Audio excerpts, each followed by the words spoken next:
especial, assim como os outros que já tivemos, que é o momento da palavra de Deus.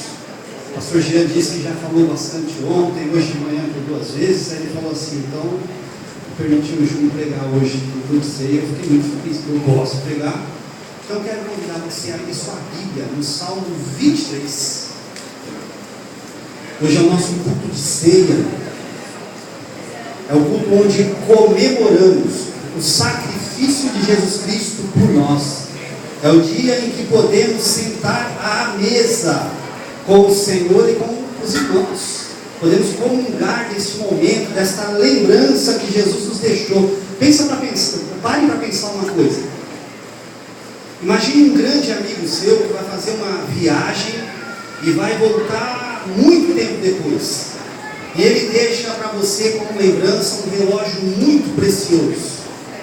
E fala para você assim: sempre que você olhar nesse relógio, olhar a hora no relógio, lembre-se que um dia eu vou voltar e nós vamos nos reencontrar. O relógio que Jesus deixou para nós foi a ceia.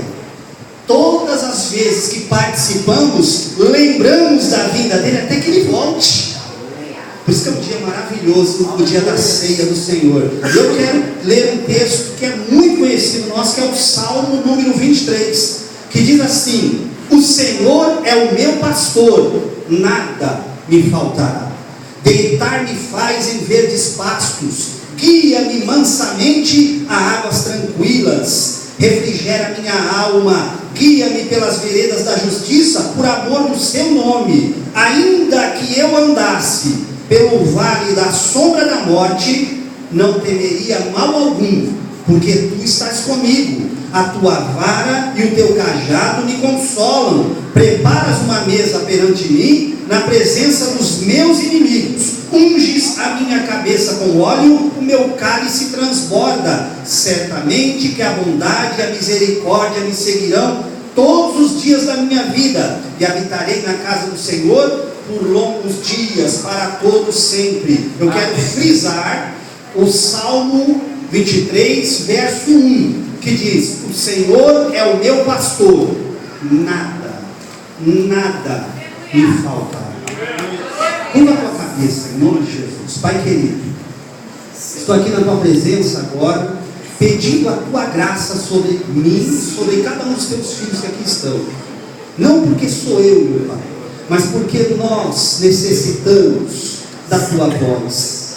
Pai, o Senhor conhece o nosso coração, o Senhor conhece a nossa mente, o nosso andar, o nosso entrar e o nosso sair. O Senhor sabe cada dificuldade que temos, cada tristeza, mas também cada alegria que temos na tua presença. Por isso estamos aqui, meu Pai, estamos aqui diante de Ti, sumo pastor, para que o Senhor possa conduzir as nossas vidas como ovelhas no Teu pasto. Sê conosco, fala o nosso coração, trabalha, Senhor, o nosso íntimo, trabalha aquilo que o Senhor deseja trabalhar, que tem propósito de trabalhar nas nossas vidas, meu Pai. O Senhor nos conhece, cada cantinho da nossa mente, cada canto que temos do nosso lado emocional, espiritual e físico, o Senhor conhece. A medicina tenta conhecer, a psicologia, a psiquiatria tenta conhecer, mas o Senhor, meu Pai, tem cada detalhe, porque o Senhor é o Criador e é o mantenedor de cada um de nós. Fala-nos, Pai, porque somos os teus servos e estamos aqui desejosos de ouvir a tua voz, em nome de Jesus. Amém. Eu quero hoje falar com você sobre pastor. Não vou falar para você sobre eu como pastor, sobre o nosso pastor fundador, que admiramos muito como homem de Deus, nosso pastor dirigente da igreja, os demais pastores, não. Eu quero falar sobre o nosso pastor. Eu quero hoje falar sobre Jesus, o excelente pastor. Eu quero falar sobre o pastorado de Cristo nas nossas vidas.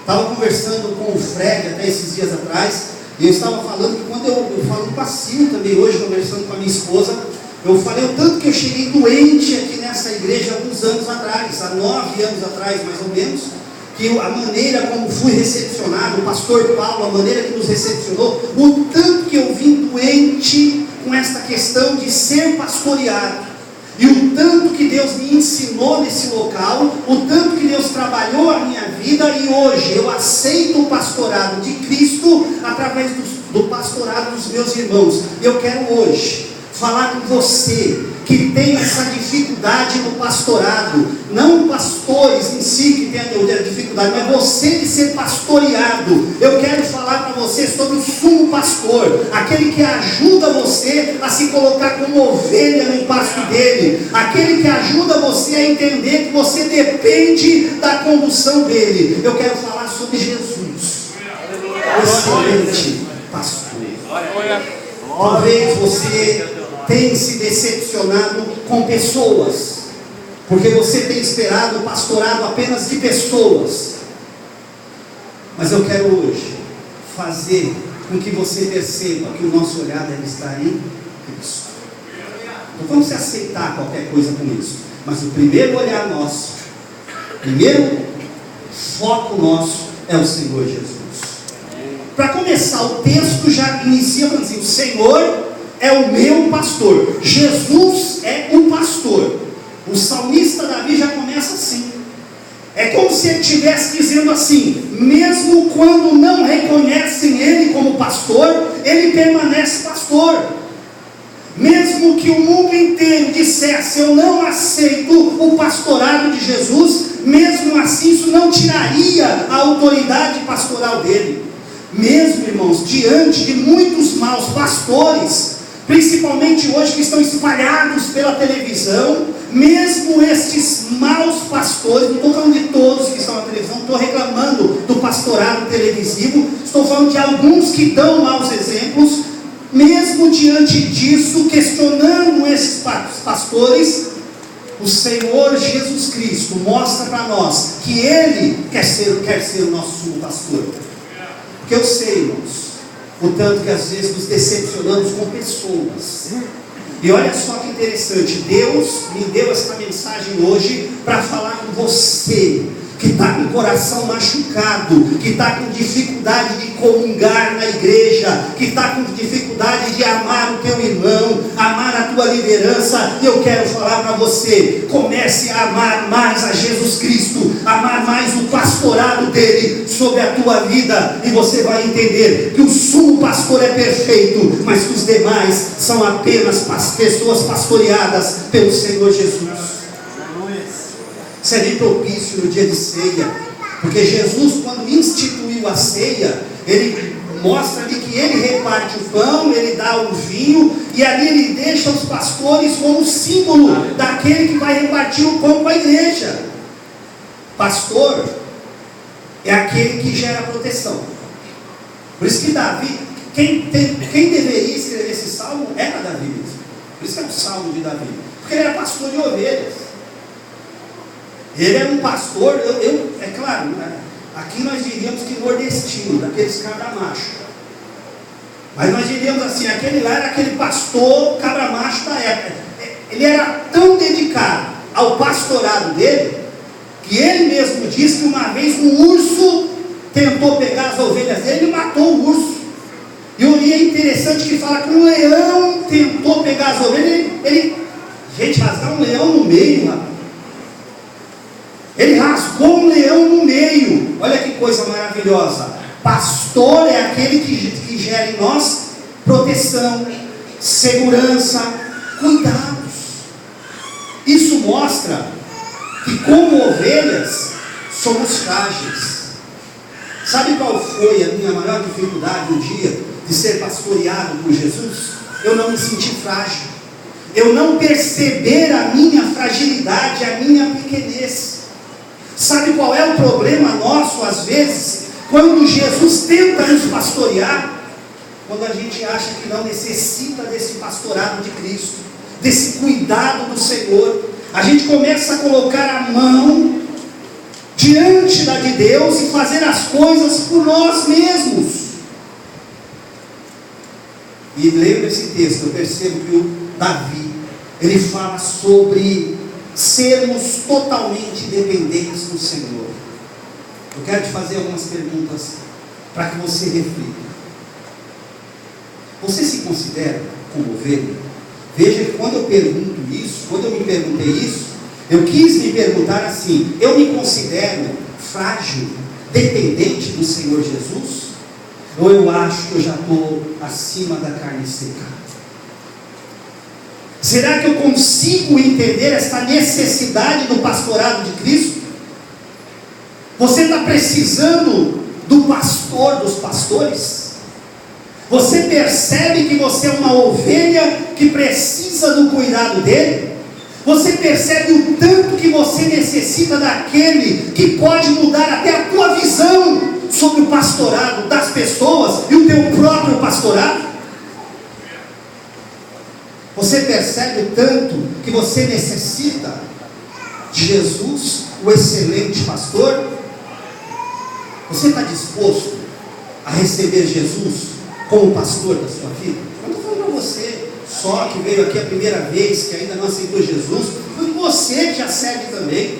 Você restaurar, renovar essa aliança e falar: Jesus, eu tenho percebido que muitas vezes eu tenho tomado o cajado da tua mão, eu tenho tomado a vara e tenho tentado abrir mais sozinho, tenho tentado ir achando que eu posso sozinho. Mas hoje, meu Pai, eu quero restaurar esta aliança e quero dizer: toma o cajado na tua mão, Jesus, conduz a minha vida, toma a vara, Senhor, me corrija conforme o teu querer e conforme a tua vontade.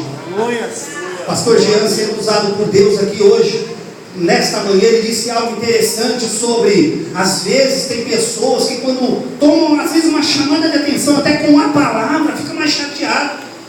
Quase como se Deus não pudesse mais dizer para nós: ande desse jeito, se corrija na minha presença. Aí às vezes a pessoa não quer mais o pastorado de Cristo, fica chateado, aí não quer mais fazer isso, não quer mais fazer aquilo, aí quer parar com tudo. E hoje Jesus está dizendo assim para você: você tem percebido que a tua situação parece que está estagnada, parece que não sai do lugar, pois eu hoje, Jesus manda te dizer: vou tomar o cajado da tua mão, a vara, e vou conduzir a tua vida, ó ovelha. Reconheça o teu estado de ovelha. Você está disposto a receber então a Jesus como esse pastor na sua vida? Ou você está cheio de dúvidas ainda? Está questionando o pastor em todo o tempo, tipo: mas Senhor, se eu entregar isso na tua mão, Senhor, já não está dando certo, como é que eu vou confiar isso na tua mão? Mas Senhor, se eu disser sim para essa chamada, o que vai ser da minha vida? Senhor, se eu te colocar como pastor absoluto, o que vão falar de mim na família, no serviço, lá em casa? O que outras pessoas dirão? Será que você tem questionado? Ele já é o teu pastor? Ou ele ainda está em questão no teu coração? Ou será que você ainda questiona quando ele dá uma ordem? Deixa eu falar uma coisa para você. Apenas diante de Jesus, como ovelhas, é que vamos conseguir desfrutar totalmente do cuidado pastoral de Cristo. Vou repetir. Somente quando estivermos diante dele, de Jesus Cristo, como ovelhas, é que aí eu vou desfrutar de todo o cuidado pastoral. Não tem como fazer meio cuidado. Jesus, cuida da metade da minha vida, cuida de 1/3 dos meus propósitos, dos meus objetivos. Não tem como. Hoje ele está dizendo assim: eu sou Jesus, o excelente pastor, e quero pastorear a tua empresa, o teu emprego, os teus negócios, a tua família, o teu casamento. Eu quero pastorear a tua família, a tua vida, teus filhos. Deixa ele pastorear a tua casa. Deixa ele pastorear o teu ser.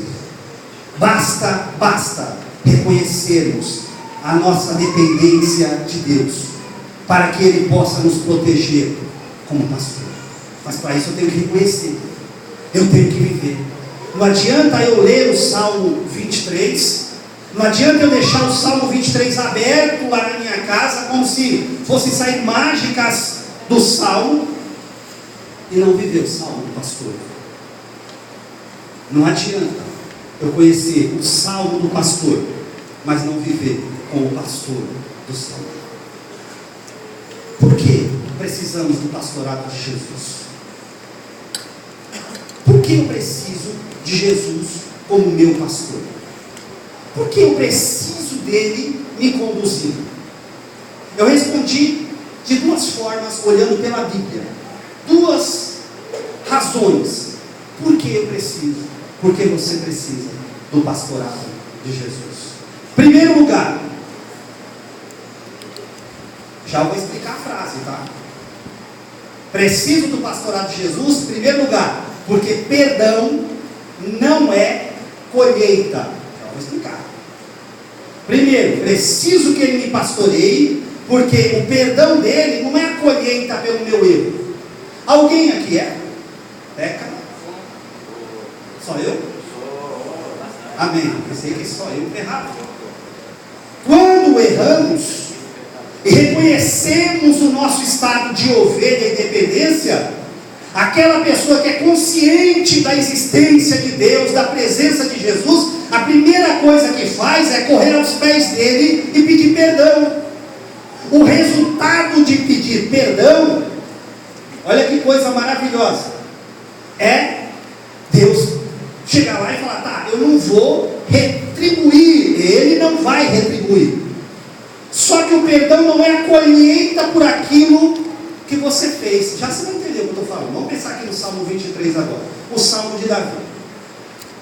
Ele foi propício para escrever isso, porque ele foi considerado um homem segundo o coração de Deus. Preste bem atenção. A Bíblia diz que Deus negou o reinado de Saul e falou: estou buscando um homem segundo o meu coração. Esta palavra, esse termo, segundo o meu coração, já nos deixa pensando o seguinte: segundo significa que primeiro vem o coração de Deus, segundo vem o coração da vida. É só em segundo lugar. Um homem segundo o coração de Deus, uma mulher segundo o coração de Deus, é que em primeiro lugar não fica falando assim: ah, irmão, se eu sentir no coração, eu vou pedir perdão para o meu irmão na igreja. A gente faz isso. Ah, mas se eu sentir no coração, eu vou ajudar. Na próxima vez que for distribuir marmitex, se eu sentir no coração, eu vou ajudar na missão. Se eu sentir no coração, eu vou pegar firme na cadeira. Irmãos, a Bíblia fala: enganoso é o coração do homem mais do que de qualquer coisa. Muitas vezes é o contrário. Seu coração diz: não peça perdão, não faça isso. Mas você vai lá olhar pela palavra de Deus, vai olhar o pastorado de Jesus Cristo e vai dizer assim: eu vou porque Deus mandou. Veja que Davi era um homem segundo o coração de Deus, mas mesmo assim ele pecou. É pecado pior do que cometer um adultério seguido de homicídio, porque ele ainda manda matar o marido da mulher. Claro, ele vai lá, Deus usa o profeta Natan, um homem de Deus, conta uma historinha para ele, fala: você, rei, é o homem. E ele se arrepende, ele chora, Deus perdoa, Deus restaura aquele homem. E uma das coisas principais que ele fala no Salmo 51 é: Senhor, não retires de mim o teu espírito. Não retires de mim a tua presença. Às vezes a gente comete um erro, a nossa primeira preocupação é: Senhor, não retira de mim o carro. Senhor, não deixa minha conta lá no banco no vermelho. Senhor Deus, não deixa que eu pare de pregar, eu pare de ensinar, eu pare de cantar. E Davi falou assim: Senhor, não deixa o teu espírito parar de trabalhar na minha vida, me santificando. Continua me conduzindo como ovelha no teu pasto. Aí ele se arrepende, Deus perdoa. Aí começa a organizações tabajaras, né? Acabaram-se seus problemas, Davi? Não tem mais nada, não há resultados dos seus pecados, você não vai sofrer consequências nenhuma. Foi isso que aconteceu na vida dele. Davi sofre consequências. Por isso que, em primeiro lugar, por que eu preciso do pastorado de Jesus Cristo? Porque o perdão não é a colheita pelo que eu pequei, pelo que eu errei. Davi teve problemas na família dele posteriormente, teve filho querendo matar ele, Absalão, para tomar o reino do próprio pai, teve mais traições entre irmãos, teve um monte de problemas ali. Ele sofreu as consequências materiais do seu erro.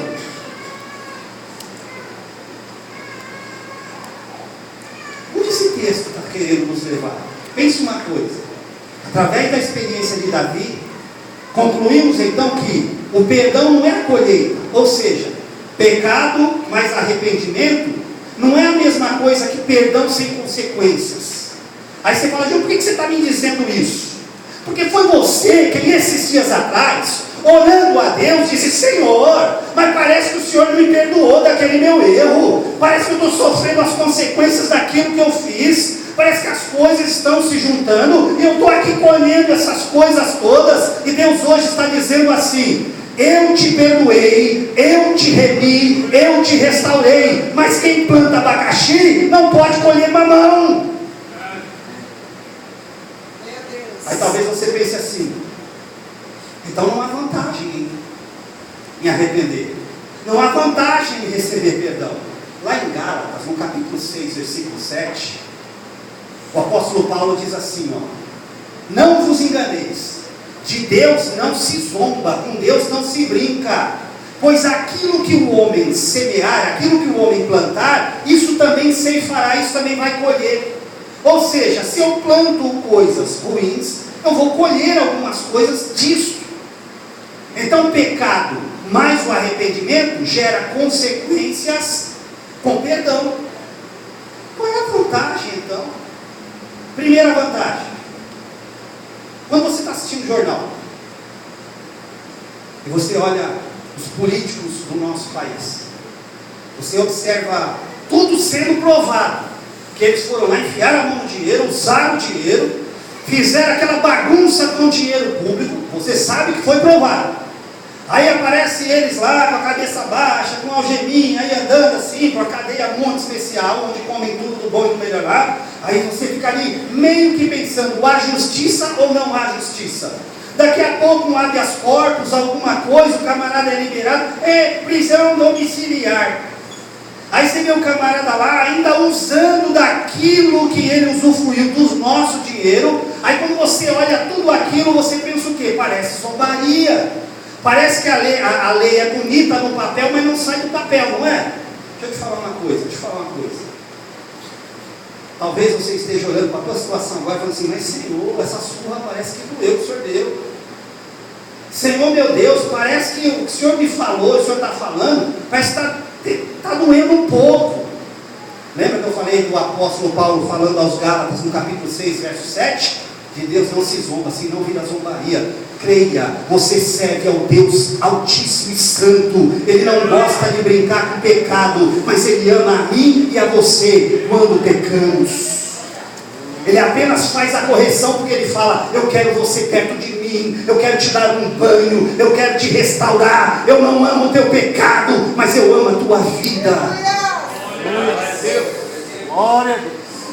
Jesus te ama. Ele é o teu pastor, Ele quer cuidar de você, Ele quer lavar a tua vida, Ele quer limpar você por completo. Quer uma outra notícia, segunda e boa notícia? Deus perdoa a nossa semeadura errada. Ela virá, é claro, mas creia que Ele não somente perdoa, mas também dá capacidade para você colher todas as más semeaduras do passado. Talvez você esteja olhando agora para a tua situação dizendo, mas Senhor, parece que não vai acabar mais essa semeadura. Parece que não vai mais acabar tudo isso. E Jesus hoje está dizendo assim para você, meu filho, minha filha, ainda que você andasse pelo vale da sombra e da morte, vale é depressão entre duas montanhas, ainda que você ande, eu estarei com você. É por isso que você pode falar como o salmista Davi, ainda que eu me meta no vale, Deus está comigo, e o final do vale é uma montanha. Deus quer restaurar você.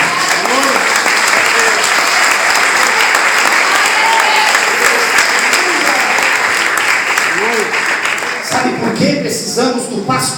de Jesus, porque Ele é o excelente pastor, que nos dá forças para suportarmos as nossas vidas, os nossos vales de sombra e morte. Pode ver que no Salmo 23 aqui, ó, dá uma olhada no versículo 2, ó. Deitar-me faz em verdes pastos. Ó, Deus te leva para verdes pastos. Dá uma olhada aqui, ó. Guia-me, olha para onde Ele te guia. A águas tranquilas. Olha o que Ele faz com você. Ele refrigera a minha alma. Ele me guia por veredas da justiça, por amor de seu nome. Aí quando chega no verso 4, Ele fala, aí venho eu. Ainda que eu ande pelo vale da sombra da morte. Deus, Ele não é o produtor da dor na vida de ninguém. Ele não é quem criou o sofrimento, a doença. Não é Ele.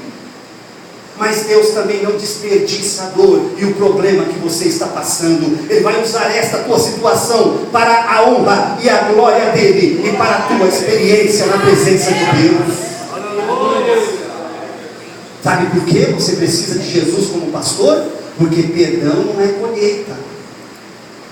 Você pode colher as consequências, mas você precisa de andar com o pastor junto com você, e esse pastor é Jesus. Segundo lugar, por que precisamos do pastorado de Jesus? Porque nosso esforço na luta não é o bastante. Veja, mensagens positivas, mensagens deterministas, até podem ajudar uma pessoa momentaneamente. Não é que elas não ajudam em nada, ela dá uma ajuda momentânea para dar o famoso up na vida da pessoa. Ela dá aquele up, aquela levantada, aquela reerguida, mas ela não faz o tratamento.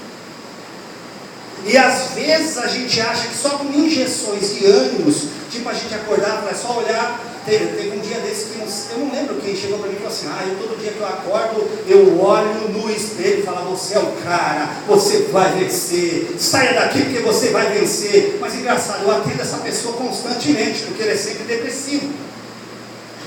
Anima até ele pegar o ônibus, chegar no trampo. Quando chega lá, camarada, começa a vir os problemas, aí ele fala, não sou mais o cara. Eu quebrei, foi a cara. Quebrou o cara. Veja, eu preciso do pastorado de Jesus, porque o meu esforço é importante, mas não é o bastante. Aquilo que eu sou, aquilo que eu tenho, é importante. Aquilo que eu penso sobre mim, sobre a vida, o meu olhar positivo, não sei se eu posso falar essa palavra, talvez otimista diante das situações, é bom. Mas eu preciso de Jesus, porque senão não passa de otimismo todo. Eu tento me reerguer com pernas cambaleantes e caio de novo. Quer um exemplo disso? Lucas 8. Lá em Lucas 8, conta-nos a história dos discípulos de Jesus que estavam sofrendo numa grande tempestade. Estavam ali no barco com Jesus, e de repente a tempestade veio e começou a surrar o barco, e a água entrava. O texto lá em Lucas 8 diz que a água começou a entrar no barco, e o barco começou a vir a pique, queria afundar. Quando eles viram o barco afundando, é claro, irmão, ficaram com medo. Tem gente que tem medo de ter medo, sabia? É medo do medo. Já viu falar nisso? Tem gente que tem medo do medo, principalmente porque não sabe separar medo de coragem. Exemplo, já vi pessoas pensando que coragem é ausência de medo. Tipo assim, eu só estou com coragem, só sou corajoso, eu só vou a Jesus fazer aquilo que o Senhor mandou amanhã para começar a semana, se eu não tiver medo algum. Então você não vai. Porque pontinha de medo mesmo. Todo mundo tem medo, gente. O dia que você não tiver medo, você começa a tomar cuidado, você vai atravessar a rua sem olhar para os dois lados. Vai começar a fazer bobeira na vida. Agora, o que é coragem então? Se coragem não é ausência de medo, coragem então é medo sob controle.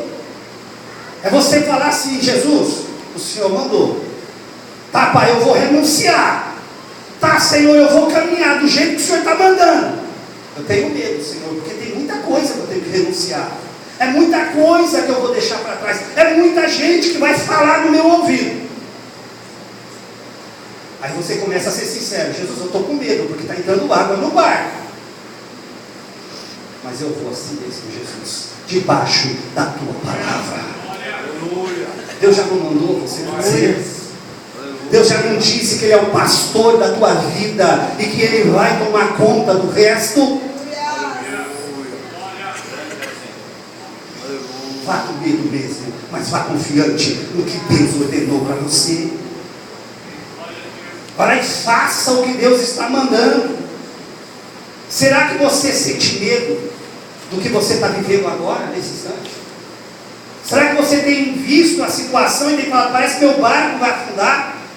Será que você está com medo do que está previsto para amanhã? Você está olhando para a tua semana e está falando assim: Senhor, vai começar uma nova semana, nada mudou. O que eu vou fazer? O que é que tem trazido medo para você? Veja que depois que os discípulos sentiram medo, eles fizeram uma atitude muito interessante, que eles já deveriam ter feito, quem sabe, antes. Eles acordaram Jesus.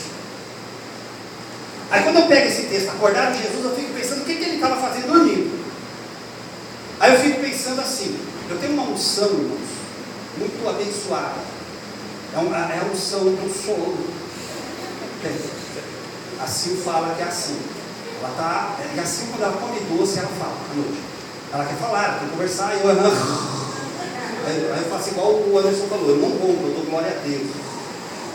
E estou lá, é a unção, cara. Eu pego no sono, eu pego. Aí eu fico pensando: será que Jesus estava ali, de repente ele disse: dormindo? Não. É interessante que em Lucas 8 só fala que ele estava dormindo. Você vai para Mateus 8, só fala que ele estava dormindo. Quando você vai para o Evangelho de Jesus Cristo, segundo escreveu Marcos, no capítulo 4, ele já dá um detalhe que nem Lucas e nem Mateus colocou. Lá em Marcos 4 ele fala assim: Jesus estava dormindo na polpa do barco, deitado a cabecinha numa almofada ainda. Gente, ninguém pega no sono assim: tá bom, legal, não. Ele preparou o lugar para dormir. Ele falou: eu quero dormir, eu quero descansar. Aí a gente fala: o maior milagre daquela situação foi Jesus ter falado: cala a boca, vento, te aquieta mar. E Jesus está mostrando para nós assim: o maior milagre em passar por uma tempestade é você falar: vou preparar o meu descanso, vou descansar nas mãos do Senhor. Às vezes você fala: Jesus, Ele é o meu pastor, mas você não está descansando. Aí você chega no outro dia e fala: eu não estou dormindo, eu não estou conseguindo ficar em paz. Vá dormir na polpa do barco, prepara a tua almofada e confia a tua causa nas mãos de Jesus. Aleluia. Só que chega um momento que você tem que acordar Jesus, viu? Chega um momento que você tem que fazer igual os discípulos. Então eu quero te fazer uma pergunta: você está fazendo mesmo? Quando as coisas acontecem na sua vida, o que você tem feito? Você tem falado: Jesus, acorda, ou Jesus, por favor, haja na minha vida? Ou você tem achado que teu esforço e a tua luta é o bastante? Não, mas eu tenho isso, eu sou formado naquilo. Não, mas eu sou isso, eu sou parente do parente do parente, a terceira pessoa do seu quase nada. Então é claro que eu vou alcançar alguma coisa um dia. E hoje Jesus está falando assim: enquanto você não me acordar, enquanto você não clamar, enquanto você não reconhecer que só eu tenho o poder de calar a boca do vento e parar este mar, vai continuar a situação a ser agitada. Sabe por que você precisa de Jesus como pastor da tua vida? Porque teu esforço é bom, mas não é o bastante. Eu quero ir partindo para o fim dessa mensagem, dizendo para você assim: quando agimos por nós mesmos, por conta própria, e tentamos acalmar as tempestades, pode ver, a gente sempre fracassa. Pode ser até que tenhamos uma vitória momentânea, mas sempre aquela vitória às vezes nos confunde mais do que nos ajuda. Agora, quando a gente busca Jesus, para que Ele haja através de nós. Não é que você vai ficar quieto para ter pensado quando Jesus se vira na situação lá na minha casa, que eu não vou fazer nada, eu vou deitar na rede e o Senhor vai trabalhando. Eu vejo crente às vezes orando assim: trabalha Jesus, trabalha na minha família Jesus, trabalha na minha vida Jesus. E Jesus está falando: trabalha você meu camarada, trabalha você mulher, trabalha você homem, faça alguma coisa, eu quero usar você como instrumento. Chegou um momento quando Moisés estava diante do mar vermelho, tinha egípcio atrás, ele chegou lá para Deus e falou assim: Senhor, eu tirei um povo do Egito, agora tem mar na frente e egípcio atrás. É claro, a Bíblia ela foi da forma bem educada, ela chega lá e fala: e Deus chegou para Moisés, o Senhor, Moisés, o que tens na mão? Cajado, toca no mar. Eu fico imaginando como se aquilo fosse uma certa exortação. Eu fico imaginando como se Deus estivesse falando na mente de Moisés assim: você não quer que eu desça para ver esse mar para você, né, Moisés? Você não quer simplesmente que eu desça daqui e fala: tá bom, Moisés, vai deitar na rede com o povo, serve Big Mac, agora tem Big Mac triplo, quádruplo, serve para eles lá, fica sossegado que eu vou abrir mar para vocês, vou destruir Egito. Não, Deus falou assim: o que tu tem na mão? Cajado, Senhor, autoridade no teu nome. Ele fala: toca nas águas. Então Deus hoje está dizendo para você assim. Você falou para Deus: Senhor, eu olho lá na minha casa, está com problema, eu olho lá no meu passado, tem problema, eu olho para um lado, para outro, tem problemas, o que eu faço? Deus hoje diz para você assim: eu sou o pastor da tua vida e estou entregando a autoridade na tua mão. Toca nessas águas, toca na água, porque Jesus é o pastor da tua vida. Não é o bastante o teu esforço. Ele é importante, mas não é o bastante. Concluindo, por ser o nosso pastor, Ele quer comunhão conosco, Ele quer viver conosco. Pode até ser que você esteja pensando aí: mas eu não preciso, porque eu não tenho necessidade nenhuma. Temos.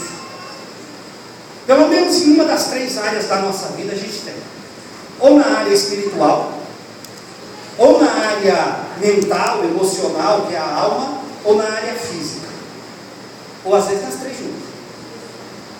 A gente tem alguma necessidade. Quem é o Criador da área espiritual, emocional e física? Lá em Gênesis capítulo 2, no versículo 7, diz assim: formou, pois, Deus o homem do pó da terra, soprou nas suas narinas o fôlego de vida, o espírito de vida, e o homem tornou-se alma vivente. Vamos dividir, picotar esse texto? Formou, pois, Deus o homem do pó, esfera física. Ele é o Criador do seu corpo. Soprou nas suas narinas o espírito. Ele é o formador da esfera espiritual na tua vida.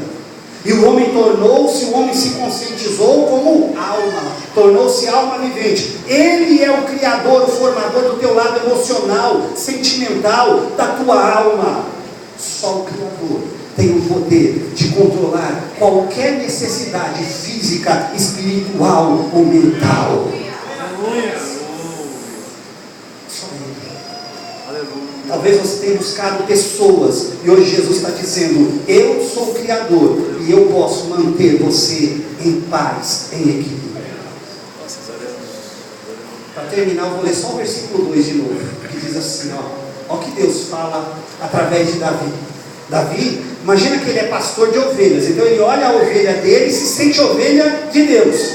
Aí ele percebe que Deus faz isso na vida dele: deitar-me faz em verdes pastos, guia-me mansamente a águas tranquilas.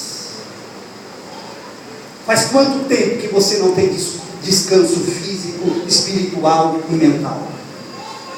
Faz quanto tempo que você não tem paz? Eu vou falar uma palavra aqui, mas já vou explicar ela para você não se assustar, porque nesse período tão mercantilizado, como disse o nosso amigo lá que apresentou o trabalho dele de TCC, Deus quer te dar prosperidade. Você falou: Júnior, glória a Deus, então vou trocar meu carro, Calma. Você vai entender o que eu estou te falando. Não estou falando que Ele não possa também te dar essas coisas, mas eu estou falando da prosperidade bíblica. Sabe o que é prosperidade bíblica? é a ausência da necessidade real do ser humano. Se eu tenho ausência da verdadeira necessidade do ser humano, eu sou próspero. Uma vez o Anderson pregou aqui sobre o Salmo 23, faz anos já, e aquilo ficou gravado no meu coração, quando ele falou sobre o verso 1, que diz: o Senhor é o meu pastor.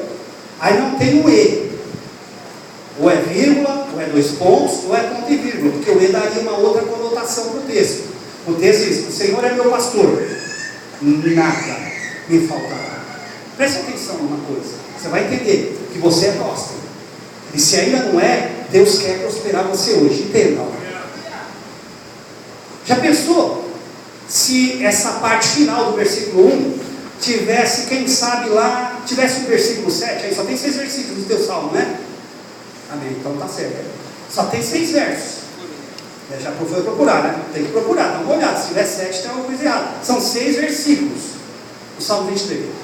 Imagine se essa parte aqui, ó, afinal, já pensou se o Salmo fosse assim, ó: o Senhor é o meu pastor, tira, nada me faltará. Deixa ela por último, ó. O Senhor é meu pastor. Aí você fala: deitar-me faz em verdes pastos, guia-me mansamente a águas tranquilas. Você viu? Eu tirei, nada me faltará. Fica parecendo o quê? O Senhor é meu pastor. Ai, que prosperidade. Não por ele ser o meu pastor, porque eu estou em pastos verdejantes, eu estou em águas tranquilas. Aí quando o pasto não está mais verde, a água não está mais fresquinha, está acontecendo alguns problemas, o Senhor não é mais meu pastor não. Não é que ele quer mandar na minha vida, eu estou passando por tudo isso. Imagine se colocasse lá por último. Olha como o texto fala: antes de olhar para águas tranquilas, antes de olhar para pastos verdejantes, olha o que o salmista fala: o Senhor é o meu pastor, é tudo que eu preciso, basta, nada me faltará. Você é próspero, você tem Jesus como pastor, e você que ainda não tem esse pastorado, hoje ele está dizendo assim: vinde a mim, alma cansada, vinde a mim, contrito de coração. Eu quero levar você a águas tranquilas, e a verdadeira água tranquila é a presença de Jesus na tua casa, na tua família, é o perdão dos teus pecados, é o acompanhamento de Deus diante das consequências do que fizemos, é o pastorado dele. Sabe por quê? Porque Jesus é o excelente pastor. Deus abençoe você.